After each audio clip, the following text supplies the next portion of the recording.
Hi friends, hello, good morning.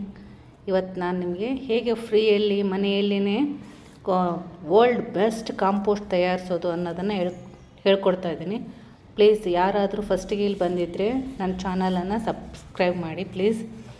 ಇವತ್ತು ಮನೆಯಲ್ಲಿರುವಂತಹ ಸಿಪ್ಪೆಗಳು, ಹಣ್ಣಿನ ಸಿಪ್ಪೆಗಳು, ತರಕಾರಿ ಸಿಪ್ಪೆಗಳಿಂದ ಹಾಗೂ ನಮ್ಮ ಗಾರ್ಡನ್ನಲ್ಲೇ ಸಿಗುವಂತಹ ಎಲೆಗಳಿಂದ, ಗಿಡಗಳಿಂದ ನಾವು ಕಾಂಪೋಸ್ಟನ್ನು ತಯಾರಿಸ್ಬೋದು. ಇಲ್ಲಿ ನೋಡ್ತಿದ್ದೀರಲ್ಲ ವಿಡಿಯೋದಲ್ಲಿ, ನಾನೊಬ್ಬಳೇ ಮಾಡ್ತಿದ್ದೀನಿ, ಸ್ವಲ್ಪ ಡಿಸ್ಟರ್ಬ್ ಆಗ್ತಾಯಿದೆ, ಅಡ್ಜಸ್ಟ್ ಮಾಡ್ಕೊಳ್ಳಿ. ಇವುಗಳನ್ನು ಲೇಯರ್ ವೈಸ್ ಹಾಕಬೇಕು. ನಾನು ಮೊದಲಿಗೆ ಗಿಡಗಳನ್ನು, ಎಲೆಗಳನ್ನು, ಹಾಳೆಗಳನ್ನು ಹಾಕಿದೆ. ನಂತರ ಕಿಚನ್ ವೇಸ್ಟನ್ನು ಹಾಕಿದ್ದೀನಿ.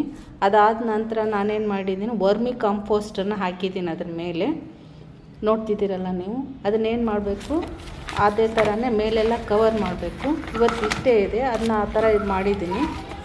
ಮೇಲೆ ಕವರ್ ಮಾಡಿ ಇಟ್ಬಿಡಬೇಕು, ಅಂದರೆ ಅಲ್ಲಿ ಮೇಲೆ ಏನು ಕಸ ಆ ಥರ ಹಸಿಯಾಗಿ ಕಾಣಿಸ್ತಿರಬಾರ್ದು. ಈಗ ಪಕ್ಕದಲ್ಲಿ ಮಾಡಿದ್ದೀನಲ್ಲ, ಅದು ಅದೇ ಥರ ಮಾಡಿದ್ದು ಸುಮಾರು 2 ತಿಂಗಳಿಂದ ಮ್ಯಾಕ್ಸಿಮಮ್ಮು ಕಾಂಪೋಸ್ಟ್ ಆಗೋದಕ್ಕೆ ರೆಡಿ ಇದೆ. ಇದನ್ನೇ ಕೆಲವು ಗಿಡಗಳಿಗೆ ಹಾಕಿದ್ದೀನಿ, ತುಂಬ ಚೆನ್ನಾಗಿ ಚಿಗುರು ಬರ್ತಾ ಇದೆ ಈಗ. Thank you friends.